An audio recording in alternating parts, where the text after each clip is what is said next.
Eto ba? Alam niyo ba kung ano 'to? Ito ata ang favorite routine ko kada umuuwi after ko pumasok sa office. Ginagawa niyang healthy ang scalp ko kaya never ako nagkaroon ng dandruff, nagkati-kati ng ulo at oil buildup. Natutulungan din ako nito na magkaroon or ma-lessen ang aking hair fall. Kasi tignan niyo naman ang haba ng hair ko ang haba ng hair ko, kaya prone na prone talaga ako sa hair fall. Pero dahil dito, natutulungan niya ako na maging matibay ang aking buhok. Tandaan nyo to guys, ang pagkakaroon ng healthy hair ay hindi nakukuha ng shampoo at conditioner lang.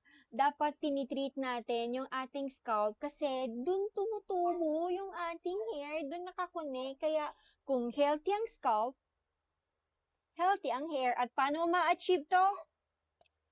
Tutulungan ka ng product na to. Kaya guys, kung nagustuhan nyo yung mga sinabi ko, check nyo yung Yellow Basket.